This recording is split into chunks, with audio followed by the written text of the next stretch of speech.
This is the Greg Bedard Patriots podcast with Nick Cattles. All right, it's officially Seattle week as we get ready for Sunday afternoon at Gillette. The Patriots will have their first home game of the 2024 season, and it will be happening at 1 p.m., which is very early for those Seattle peeps. We'll get into all of that, but first, I remind you, you want to download the Prize Picks app today. Use code CLNS. Get $50 instantly when you play $5. That's code CLNS on Prize Picks to get $50 instantly when you play $5. You don't even need to win to receive the $50 bonus. That, my friends, is called guaranteed. Prize Picks, run your game. Also take the guesswork out of buying tickets with Game Time. Download the Game Time app, create an account, use code CLNS for $20 off your first purchase. Download Game Time today. What time is it? Game time. Before we get to the Seahawks game, Greg, I got to ask you about this Don Van Natta story at ESPN. Everybody's talking about it locally. Robert Kraft and his attempt to get into the Football Hall of Fame. How do you feel about it? Well, I'll just say this. I did not think that I would awake one morning and see a story like this with Stacey James as the focal point. And for those, we've referenced Stacey a few times, but Stacey is the longtime head of PR for the Patriots. When he was here before Belichick got here, he found a way to coexist with Bears Najeri, and basically Stacey did a great job. He ran the PR department, and they have one of the best PR departments in the league. I think they won the award for best PR department during the COVID year when they did an excellent job getting people on Zoom and things like that for us, and totally deserved. And if there was a different head coach, like I wouldn't be surprised with Mayo now as head coach, the Patriots could win the award like every single year. That's how good their department, and that's a credit to Stacey. So basically when Bill was here, Stacey ran the PR department and basically looked out for Robert. And Bears was sort of Bill's PR head. And there was some meshing there. But anyways, just to give people a background. But, Stacey, as any good PR person, tries to stay in the background as much as possible. He's certainly a presence. And we hear from him sometimes more than others with some of our coverage and things like that. But I think he's one of the best in the league at what he does. But they even had a picture of Stacey in the story. I was just like, holy cow, what the hell are we doing? But look, here's the bottom line. This was at least, sort of my takeaways from it. And I don't know a huge amount about the Hall of Fame process, and it has changed this year. I don't have a Hall of Fame vote. As far as I know, Ron Borges still is the New England Patriots Boston representative on with all that. Look, Robert Kraft should be in the Hall of Fame. He will get into the Hall of Fame at some point. Do I think it's an atrocity or anything that he's not in at this point? Not really. I think some of it is just timing and also the rules, because contributors like owners are, they're grouped in with coaches and assistant coaches and it's, and commissioners Tagliabue's in, even though, I think that's ridiculous. But anyways, I think a lot of it was timing. I do think some of it was, I thought Robert and his people started the push for him a little early, especially in the aftermath of the 2011 labor deal, which Robert had a huge hand in. I was right there reporting for the Globe. I wrote, I ended up winning an award for my coverage of Robert's role in the labor negotiations. Look at you, huh? Look at you, the award winner. And so, that was all good. But, do I think there's some pettiness among the voters and things like that? Do I think there's some anti-Patriots bias? Yeah, I do. But I think he's going to get in. I mean, do I want to see him get in while he's alive? Yes. I think that they drag their feet on too many of these people, and unfortunately they pass before they get in. But, I just think Robert has mostly been a victim of circumstances and timing. And I do think, there's some stain about Spygate and things like that, and also Orchids of Asia. And I think there's just, at first, there needed to be some distance between Spygate and things like that. And now there needs to be some distance between Orchids of Asia and all that. But yeah, I mean, I think he's going to get in, and I don't think it's a crime that he's not in yet. I mean, I think he should be in? Yeah. But he will get in. Mostly a nothing burger for me with this story. Yeah. Stuff that happened away from football, like the Orchids of Asia, give me a break. There's a lot of guys that are in the Hall of Fame that away from the field have done not great things, have done illegal things, have done very questionable things. And Jerry Jones is mentioned in this story a decent amount. And Jerry has an away from the football field and operation history as well, as we all know, and has recently gone through some stuff away from the field. So give me a break with that. None of this really surprises me. Like, okay, an 83-year-old owner who has a Hall of Fame resume is not in the Hall of Fame yet and is feeling desperation to get in. And it just makes sense. And I think the vast majority of people out there, if they were in Robert's position, they would feel the same damn way. And you can call it selfish, you can call it ego, but there's a certain amount of pride. I mean, Greg just mentioned an award that he won. In all seriousness, he probably has great pride in winning that award. You want to be recognized for your work. Everybody wants to be recognized for their work, whether it's Employee of the Month, it's a parking spot, it's Practice Player of the Week, it's being a Hall of Fame owner. Guy's 83 years old. Unfortunately, we don't live into 130. He knows his time is limited on this planet. The people that have worked for him, that I'm sure care about him and know that he has that Hall of Fame resume, and yes, want to make their owner and their employer happy, I'm sure they're looking at this and saying, man, the clock is ticking. Can we get Robert in? Like, can we just get the guy in? We all know he deserves to be in. Can you stop being petty? Can we just, give the guy his flowers while he's on this planet? So, of course, there's desperation. I don't think it's that big of a deal at all. Let's get Nick. One thing I did want to add to this, Sure. and I'm trying to flush this out a little bit, because I mentioned Ron Borges, and I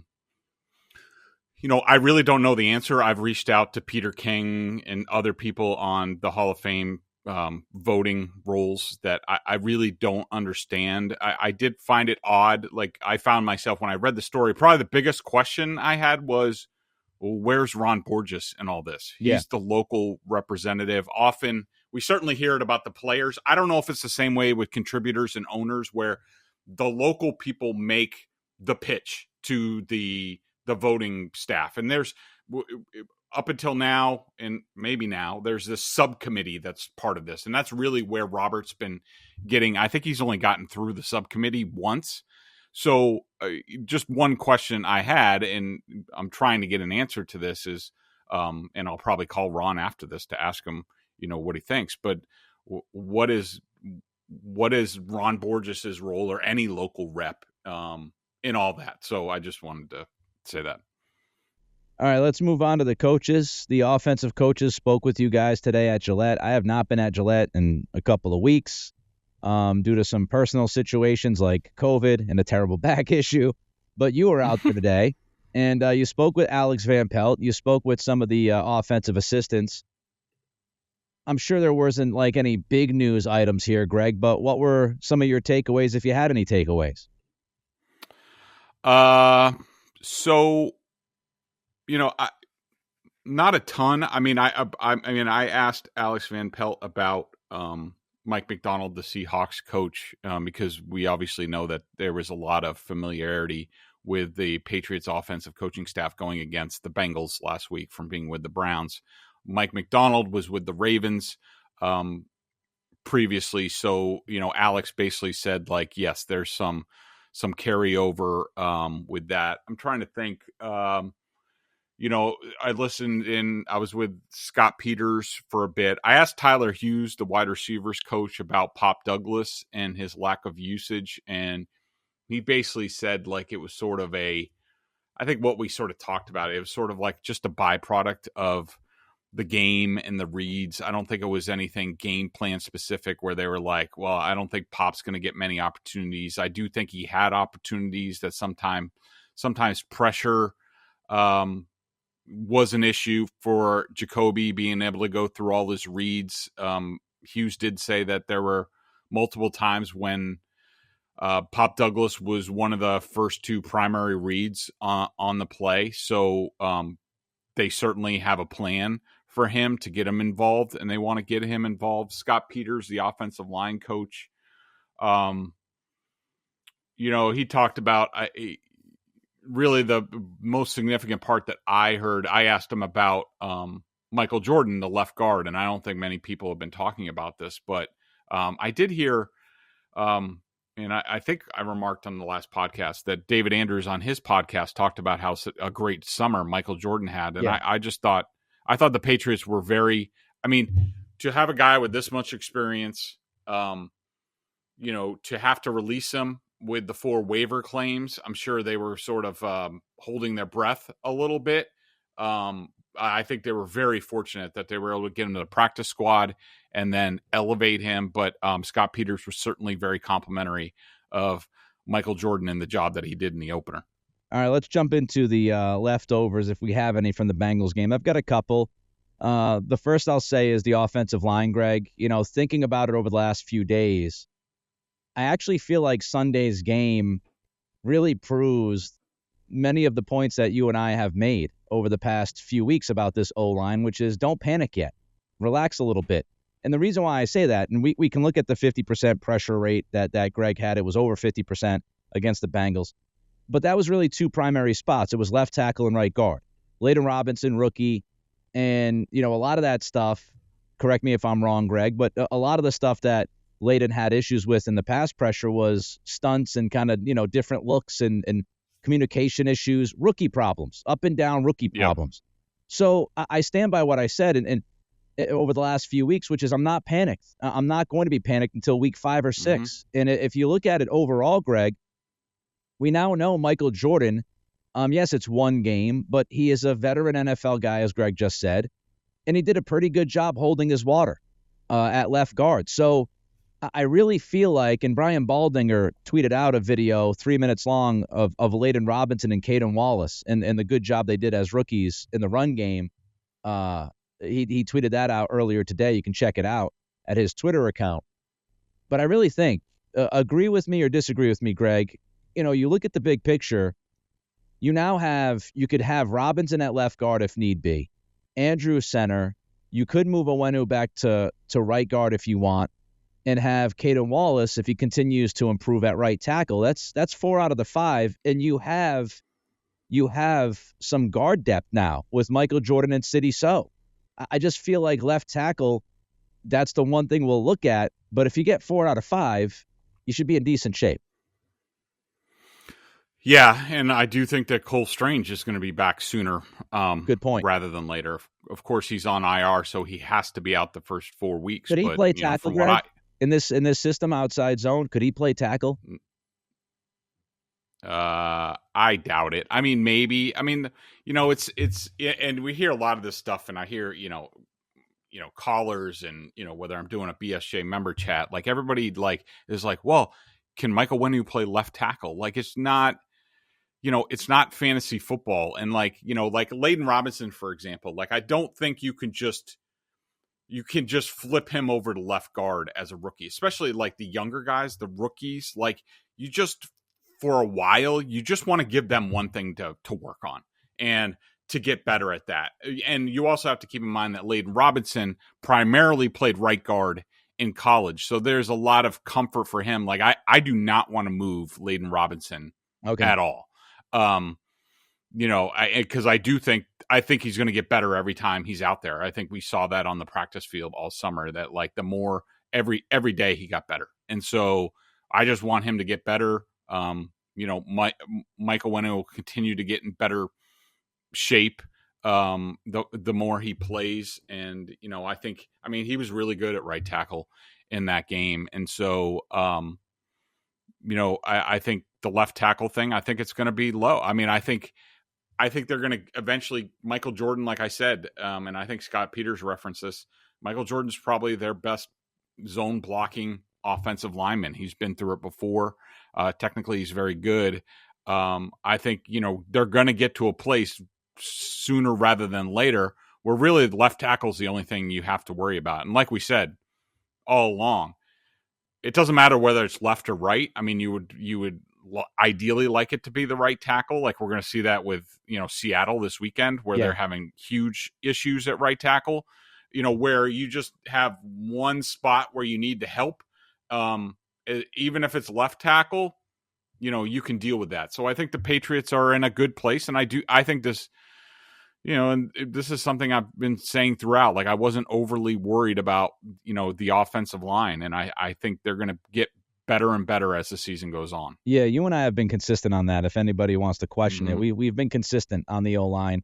And, if you keep Robinson at right guard, makes all the sense in the world. You still have Sidy Sow / Michael Jordan on the left side. And you got 4 out of the 5. And it was great to see Owenu. He's out there right tackle. He didn't practice the entire time at right tackle, of course, during camp. And it was good to see him out there. 0% pressures given up from what I saw written. Good stuff. Red zone offense, Greg. Cincinnati was 10th in the league last year in red zone defense. Patriots were 1 for 4 in the red zone on Sunday. Any concerns about their red zone offense with Alex Van Pelt? No,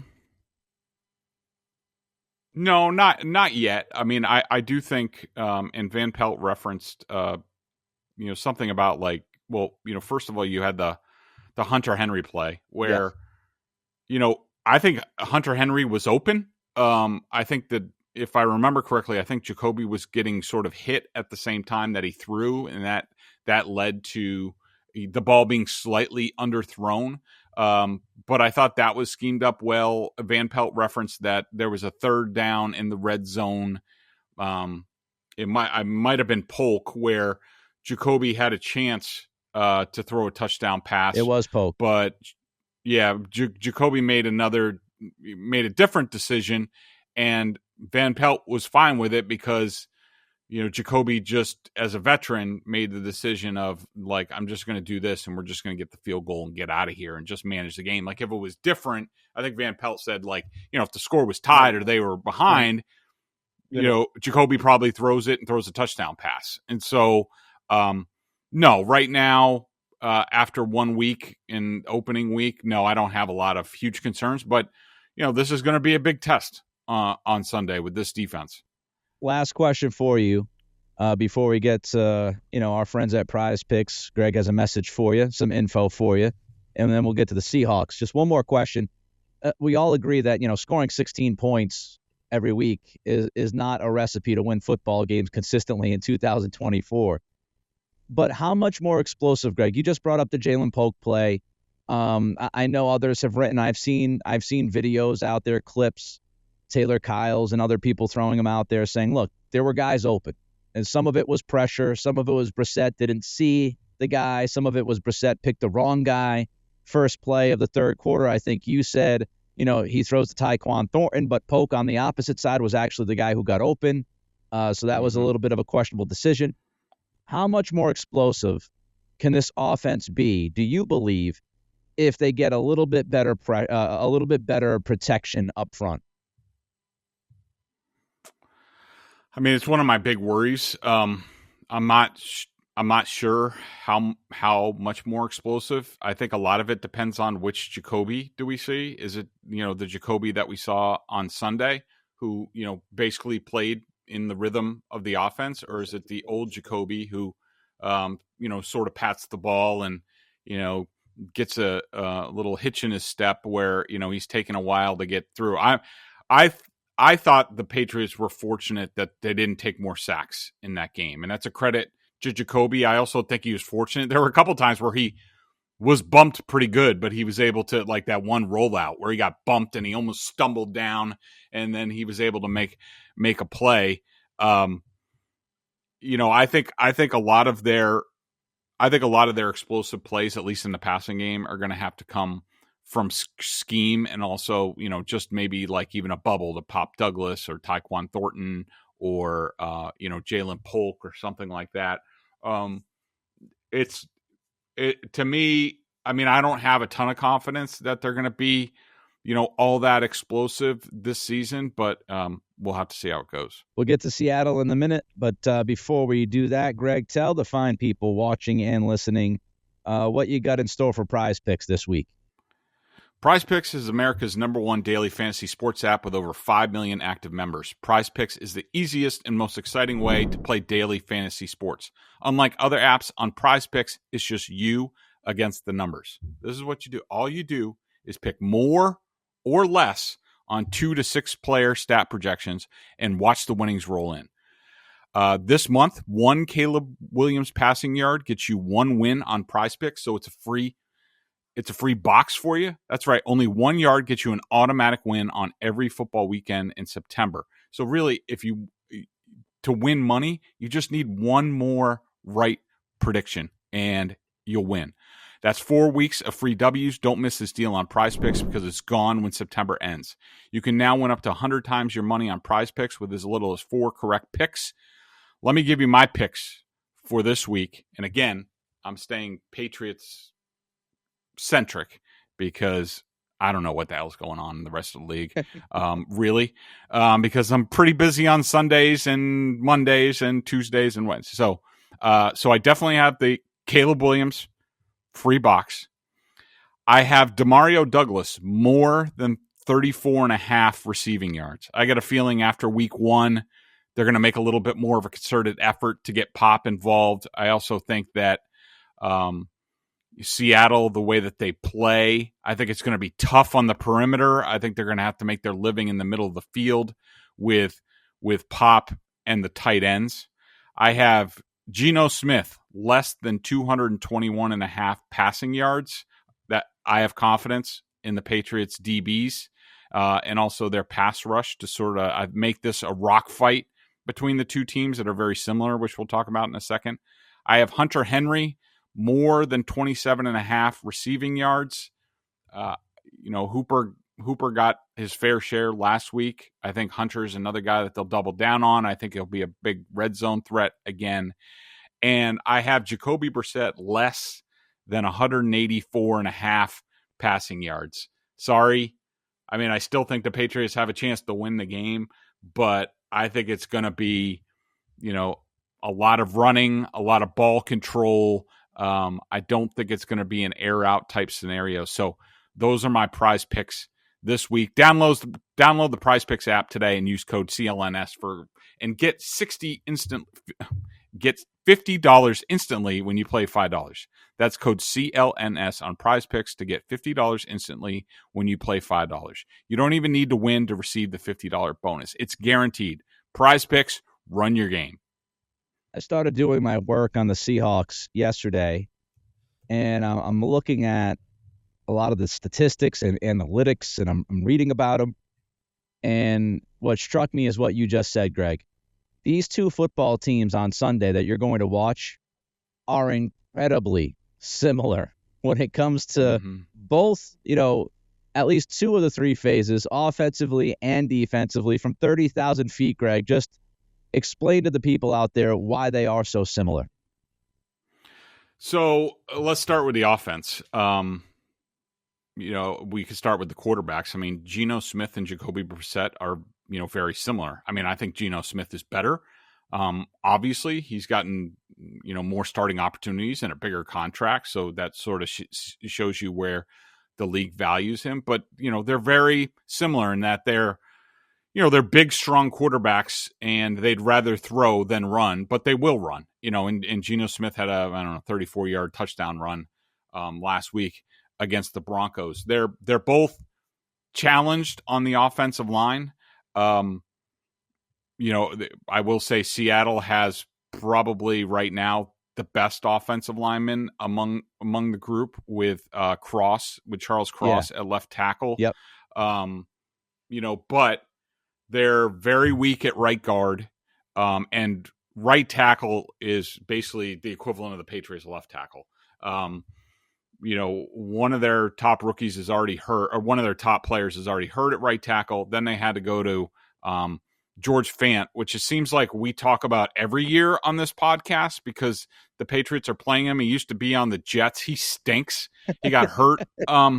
He got hurt early last week, and some dude, I think he's a rookie, named hang on one second. His name is Stone Forsythe. Nice. Came in. Here comes Stone. And he's 6'9", 312 pounds. Ooh. From Florida. He was drafted in the 6th round in 2021. Yep. He played a decent amount last year. Not very good. And so the Patriots can do some things there. So, and also, probably the best quote unquote player arguably on both teams is their running backs with Kenneth Walker, Ramondre Stevenson. Now, when you get to weapons in the passing game, obviously Seattle has a big leg up on the Patriots. Yeah. I mean, they have DK Metcalf, Tyler Lockett, Jackson Smith and Jigba, as their sort of slot guy. So there's a lot of firepower there, but these teams, they're not exactly high flying. They're more muck it up, ball control. So they're very similar in that regard. Yeah. And defensively, we know that DeMarcus Covington on Sunday against Cincy, he spun the dial a lot. He changed a lot of, from pre-snap to post-snap. He played some games with Burrow, kind of rattled Burrow early in that game. I would anticipate, Covington playing some games against Geno Smith. But now we got to look at Mike McDonald and his defensive scheme. And, Greg, it's somewhat similar. Correct me if I'm wrong, but going by what was last week in Cincinnati, it's somewhat similar to Cincinnati. Now, I think Seattle will blitz more. But McDonald, much like Anarumo, they kind of rely on fooling the people up front. And you don't really know at times who's going to be coming at you. So I think, given what the Patriots went through last week, they'll have a decent idea as far as some of what Mike McDonald will want to do. But to talk about the defense and what he does, because obviously he is a much heralded defensive coordinator from last year. People think very highly of him. What do you see on the film? He definitely spins the dial a bit. I will say DeMarcus Covington, after going through everything from the last game, I had him changing pre and post snap looks 55% of the time against the Bengals. Often more exotic than they have been. Let me stop you there for a second. Give me a percentage regularly, like week to week over the last couple of years with Steve Belichick and Bill in town. Is that a lot, Greg, from pre to post snap? Is that a lot of change, or is that roughly what you would anticipate from those guys the last couple of years? I would probably put the previous versions at more about 45%. Okay. But what I thought, and again, I didn't chart this when they were here, but I thought their ability to morph into more complicated things, sort of like it went to another level, in this, including what we would typically see with the Patriots, and this goes for Bill and Steve, like what we would typically see in terms of their fooling the quarterback they'd stack the box, they'd show they're bringing pressure, and then they drop out into some sort of zone coverage, and they wouldn't expect this guy to be here. Or the other typical thing that you would see is they're showing two high safeties before the snap, but after the snap, it's actually cover one lurk, where one of the safeties, like whether it's Devin McCourty or Kyle Duggar or whoever, Daron Harmon, those guys would go diving for, say, the preferred third down target for that team. So they would bracket double that guy. That's typically what we saw. I mean, but in this, just to give you an example of what the Patriots showed. So they would show in cover, let's see, showing man pressure. Well, that's cover 2 man. They would show cover 2 man. They would morph into Tampa 2, stay in cover 2 man, and also go to cover 1 lurk. So it was a lot of different things. They'd show quarters coverage, and they would go to Tampa cover 2, quarters, and cover 3. They did that on different snaps. So I would say it was a lot more exotic and elevated a package. And just to point out some things about the Seattle defense, which, I think from what I've been told, the Patriots borrowed some things from Mike McDonald. Yes. And used that this week. So Seattle in week 1 was 11th in blitz rate, 26.5%. We all know Seattle traditionally, before Mike McDonald got there under Pete Carroll, one of the biggest cover 3 teams in the league. That's interesting about the blitz rate, because Pro Football Reference had them 23rd in blitz percentage at 20.4%. Okay. Where was the 26th? Is that from Pro Football Focus? No, this is actually, I have this thing this year from True Media, which basically works with Pro Football Focus. Okay. Takes a lot of their stuff. So I have Seattle. Where did I have them? I'm looking for them. Hang on. And make sure I have the right year. Yes, I do. Seattle was 11th in blitz rate at 26.5%. Now, that's still not a lot. It's a big the Broncos gap, though, between Pro Football Reference and True Media. I mean, yeah. 23rd in blitz rate, which is what I had. You have 11th from your reference. So that's interesting. I wonder what the real number is. Can we get all these people together and figure that out, please? Right. We all remember Seattle when Pete Carroll was there was, cover 3, their version of cover 3. Last year, they were 3rd in the league in cover 3. In week 1, they were 16th in the league. They were 10th in the league week 1 in zone coverage at 76.8% of the time. Let's see. And also looking back on Baltimore, just to see if there's a big difference between Mike McDonald now and then. Baltimore played zone 69.3% of the time, which was 20th in the league. They were 30th in the league in man at 12% when he was in Baltimore. So I would still expect to see a lot of zone out of this group come Sunday. Yeah, they get a lot of hurries and pressures on Denver. Of course, we also have to add the context. They were going against Bo Nix, rookie quarterback, limited beyond the sticks. I don't know how good Denver's offensive line is going to be this year, so that plays a role. Defensively, also the run defense, Greg, when you look inside the numbers, it's interesting because they gave up the 12th most rushing yards, but Bo Nix had 35 of the 99 yards, so 35% of those rushing yards came from the quarterback. 13th in yards per carry, again, Bo Nix helped that. But in run-stop win rate, according to ESPN, they were 26th in the league in run-stop win rate defensively, which is interesting because, of course, we know the Patriots are going to want to run the football, and we'll see if they can have some success against this defensive front. Boye Mafe is a guy that you want to watch. He's pretty explosive on the edge, so keep an eye on him. He had, by the way, according to Pro Football Focus, first of all, Seattle had 29 pressures against Bo Nix in that game. 9 pressures, 1 sack, 1 hit, 7 hurries came from Boye Mafe. Leonard Williams, the defensive tackle, big number 99, had 6, including 5 quarterback hits. Derek Hall and Draymond Jones, who sort of switch off as over the left tackle, combined for 7 pressures in the game. So, there's a lot to worry about in terms of the personnel up front with these Seahawks. So,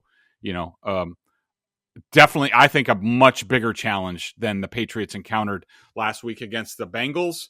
And we all know how sort of that went from a pass blocking perspective. Yeah. But I think everybody gets better from week 1 to week 2, and I expect the Patriots to be better in that regard. Yeah, defensive front of Seattle also had 6 tackles for loss.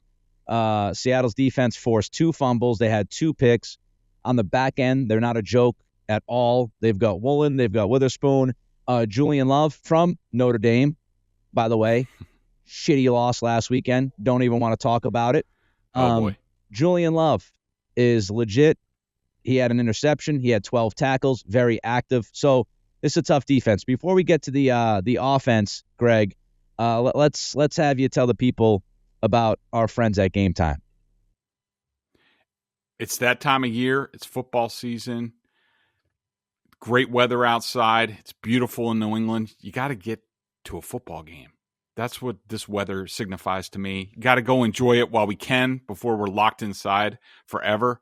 Game Time is the place to go if you want to go to a game. Game Time has a new feature called Game Time Picks that makes getting tickets to see your favorite teams play live even easier.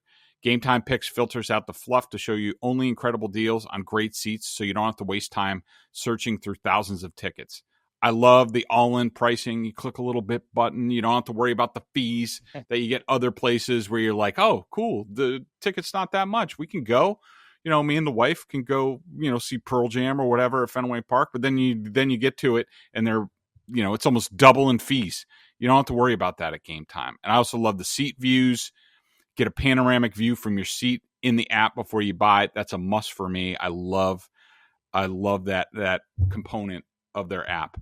I was just checking the app earlier today, and if we have any Bengals or Chiefs fans for that big game this week, great Game Time has some great deals on Chiefs Bengals. I saw you can get in for around $200 for this huge game where the Bengals are going to bring it after last week. Take the guesswork out of buying tickets with Game Time. Download the Game Time app, create an account, and use code CLNS for $20 off your first purchase. Terms apply. Again, create an account and redeem code CLNS for $20 off. Download Game Time today. What time is it? Game time. All right, Greg, looking at this Seattle offense, you mentioned this earlier, very similar to the Patriots. They want to run the football. They were 28th in the league last week in pass rate. Doesn't seem like they trust Geno Smith a ton. Geno was okay. He was 10th in QBR. By the way, Jacoby Brissett last week was 7th in QBR. So stick that in your pipe and smoke it. And remember, he was 8th in QBR the last time he was with Alex Van Pelt in this offense in Cleveland. That's part of the reason why they signed him. Yes. And, some people sniffed at that and just like, whatever. They didn't want to talk about it. But some of us pointed it out at the time.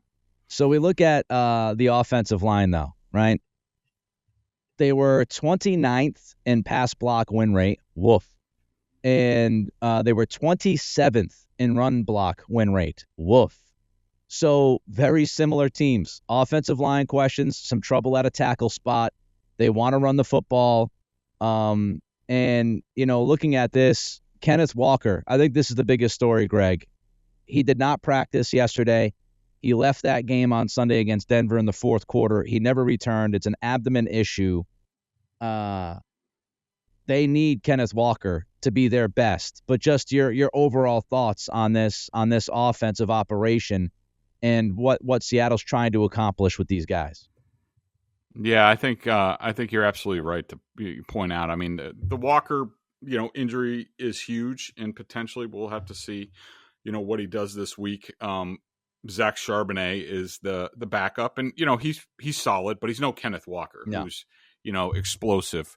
Ryan Grubb is the offensive coordinator for the Seahawks. He's sort of a guy. He came from the University of Washington. Did some really good things with what the hell's the quarterback's Michael name? Penix. Michael Penix and all those guys. I'm sure Jalen Polk will dap him up big time before the game on Sunday. I just think they're going to find their groove. I think they were definitely disjointed in Grubb's first game. I think things were, Alex Van Pelt, much more experience. I think it was a little bit smoother transition. I'm sure Grubb's going to learn a lot, from that. But I mean, to me, like, it's just their personnel. Noah Fant at tight end is all right, but I mean, just their personnel when they have Kenneth Walker and DJ Metcalf and Tyler Lockett and Jackson Smith and Nick and Jigba, like, they're a handful. I'm looking forward to seeing the matchup between the Patriots. Do they think they can match up with those guys? Do they think they're going to be able to bring pressure? Can they put Christian Gonzalez on DK Metcalf all game?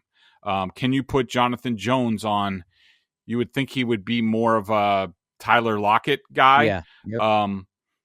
And it's going to be a size mismatch between Marcus Jones and Smith and Jigba, but I'll be very interested. We'll know a lot more about how good the Patriots think they are at cornerback with what they do in this game against in those matchups. Yeah, shout out to Seattle with the most fans in the league on one team. They got George and Noah, so they've cornered the market on fans. We talk about the familiarity. Alex Van Pelt against Mike McDonald, trying not to sing every time I say his name because it's been a weakness of mine. It's a crutch. How about Tyler Hughes? Interesting question for you. He was at Washington last year as the wide receivers coach, so he coached with Grubb. Can he help at all understanding Grubb and the concepts they have, and what they want to run, how to get after him? Could that help DeMarcus Covington? Does he bring Tyler Hughes in for a conversation and say, what does Grubb like? What does he hate? Yeah, probably. Yeah. I hadn't really thought about that. I mean, probably the first question comes to my mind is why didn't Grubb hire Tyler Hughes? But of course, that would make him just fit in with this island of misfit toys that are the Patriots offensive coaching staff with Alex Van Pelt and Scott Peters, fired in Cleveland. He would certainly fit in with all those guys. But yeah, I'm sure. I mean, look, the college game is a lot different than the pro game. Right. But yeah, I mean, I'm sure Grubb has every coordinator has these sort of gotta have it plays that they have in the back of their mind that, but a lot of it is also the fit to the quarterback. So what Grubb really liked with Michael Penix and, their receivers, might not be the same thing that Geno Smith likes with these receivers. And so, but I do, yeah, I think Hughes will definitely be able to say, like, look out for this, in certain situations. And really, you're looking for third down and red zone to get a little bit of an edge. All right, before we get to our pick, got to tell you, $50 for the year at Boston Sports Journal. Bedard and Giardi tag teaming on the Patriots with film, the best sources around as well. And don't forget to download that Prize Picks app today. Use the code CLNS. Get $50 instantly when you play $5. That's code CLNS. All right, this week's pick, I remind you, and we'll do this when we suck at picks as well. We keep each other accountable. Yep. Greg and I were I get plus points for grammar there. Greg and I 1-0 on the season. So we were both right last week. We had Patriots with the points and the under. The under was at 40.5. This week's under is less than 40.5. The line this week, Greg, is the Seahawks giving 3.5. The over-under is 38.5. I will go first. You went first last week. I feel like this is a low-scoring game, a very low-scoring game. I don't think either passing offense will be explosive on Sunday. It feels to me like a 3 to 4 point game. So I think the line is pretty accurate here. I'm going to go with the Patriots, and I'm going to go with the Patriots for a couple of reasons. Number one, the travel, Seattle to New England. You're going to hear that a lot, and I think it's legitimate. This is a 10 a.m. kickoff for those guys, first game like that this season for them. The offensive line, you could argue, is worse for Seattle than the Patriots' offensive line right now, especially if Fant can't get out there and he didn't practice yesterday. Kenneth Walker not practicing. I think that's a big deal. Even if he's playing at like 70% and he's limited, I think that really impacts the offense for Seattle. I'm going to go Patriots 17-13 in not the most fun game to watch at times. What do you think? So a couple things. First of all, this game opened at 4, Seattle by 4. I actually, when I looked, and I don't know, I forgot the place where I used to look at the lines, and it used to have a bunch of different places, and I don't know, maybe you know a good place, but on, I think at least on ESPN when I looked, it had it down to 2.5. But I saw other places where it seemed like it was 3.5 at most places. A lot of that I agree with you. I do think the West Coast team coming east and playing a 1:00 game, and I think it's very real. And in fact, 3 of my 6 predicted Patriots wins were in that circumstance: Seattle, the Rams, and the Chargers. Which we don't know what time that game's going to be, but I don't know. I would imagine it's 1:00, could be 4:00. Depends on how the teams do before the end of the season. And I also, so I picked the Patriots to win this game before the season. Of course, I had them losing week 1 barely before the season. I definitely thought the Patriots were going to be competitive against the Bengals. Of course, when I predicted all that, I didn't know T. Higgins was going to be out and, whatever. I don't know. If they would have lost last week, I definitely would probably pick them this week. For the Patriots to be 2-0, and look, even if they're 2-0, Nick, I would caution people, just still relax. Right. I still don't think it changes things. We see this every year where there's some team, due to the schedule or whatever, or they're ready and the opponents aren't ready. There are always teams that start fast that end up completely fading.